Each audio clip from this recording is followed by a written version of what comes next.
Hi guys, my foot is asleep and I'm sitting on my floor, and I don't have to sit on my floor, but I don't feel like pulling out my tripod and trying to figure out how to stack up books or anything to use my phone. I just took a shower, feeling nice and fresh. I was listening or watching a Destiny Sidwell video, made me in the mood to actually finally film a video for you guys. So the lighting is bad. I know. The lighting is terrible. I look great though. But I want to go over current reads and my TBR for April. I also think I've worn this in a video before. This is my emotional support sweater, so don't worry about it.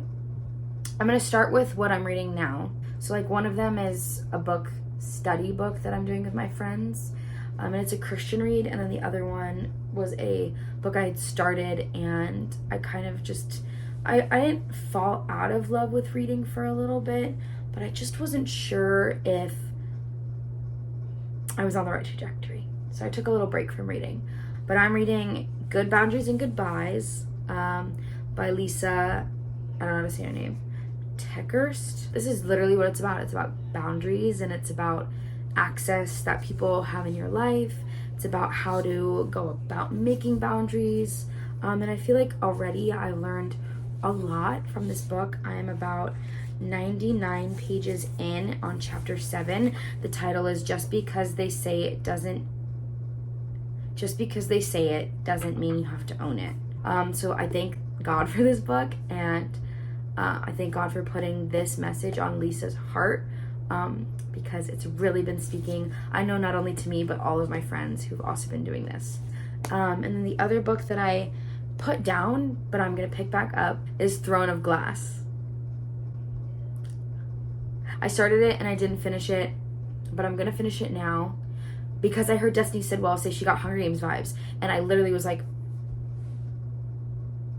turn me up. Like, I volunteer tribute. Love you. Because I love Hunger Games. I just read The Ballad of the Songbirds and the Snakes in March, and so I'm like more than ready to read anything at all that reminds me of Hunger Games. Because am I going to reread Hunger Games this year? Yes. Am I going to reread The Ballad before the movie comes out in November? Also yes.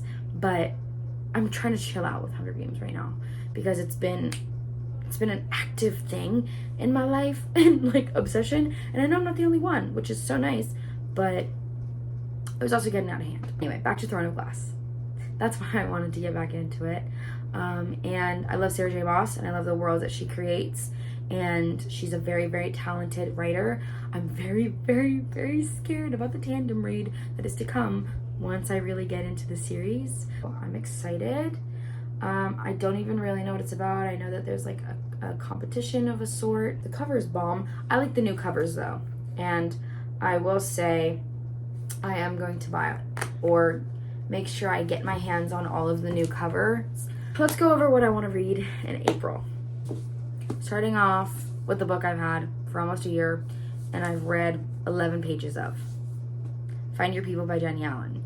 I just am such a fiction girly that sometimes a nonfiction, when I don't have the incentive of meeting with other people to talk about it, makes it really hard for me to read. Just basically about finding the people and like that matter to you most, and finding your community and how to live that out in a Christ-like manner, I guess. But the people that I've had now, I want to be able to maintain and grow with them. And so I want to read this book because we all have things that we could get better at. I know that I can be a better friend. I also know that I'm a good friend, but I also know that I could be better.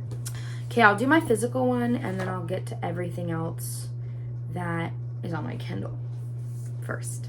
Rock, Paper, Scissors by Alice Feeney. Very excited. Thriller. I want to read this when I'm at the beach next weekend. So I love a good thriller on the beach. Basically, there's a couple. Their names literally Mr. and Mrs. Wright. Every anniversary, she writes him letters, and she never lets him read them until now. The husband, Adam, has face blindness. He can't even recognize his wife, and let me tell you, his wife is tired of that. And they win like a trip for their anniversary. But basically, it says this weekend may make or break their marriage. But they didn't randomly win this trip. One of them is lying, and someone doesn't want them to live happily ever after. I'm very excited for this and to see what it's all about and see the hype. Caraval by Stephanie Garber. Very excited for this.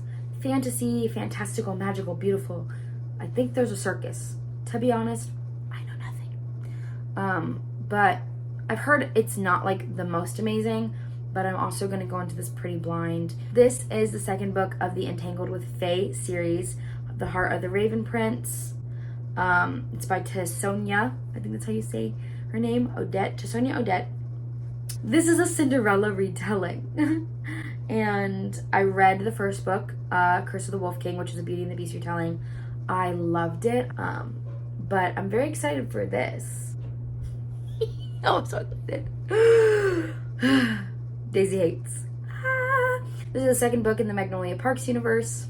I'm extremely excited. I finished Magnolia Parks literally this morning, and so I can't wait to be more in the world. But I know that this takes place, I believe, I don't know for a fact, this takes place during Magnolia Parks 1 from Daisy's perspective. I know the two POVs are her and her brother, so I'm very excited to see, is it going to talk more about the sibling relationship, or is it going to talk about their own personal relationships or their own personal struggles separately? That's what I'm excited for, because I love a book that talks about like sibling relationships. One of my favorite books I've ever read is I'll Give You the Sun by Jandy Nelson, and it talks about sibling relationships in the most beautiful way.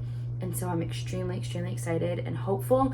I mean, obviously Julian Hates is literally a gang lord, so I don't really know that it's going to be like as beautiful as I'll Give You the Sun, but Jessa Hastings' writing is just crazy incredible. Hi, I'm at work, but I just finished editing that video and I did not do an outro. Thanks for watching. Love you all. Hope you have an amazing day or night whenever you're watching this, and I'll see you next time. Bye. No! I made pasta for us. Okay, I'm filming a thing for YouTube, and then I'll be off. I've been waiting forever. Okay, give me 5 minutes. I'm keeping that in the video. That was so funny.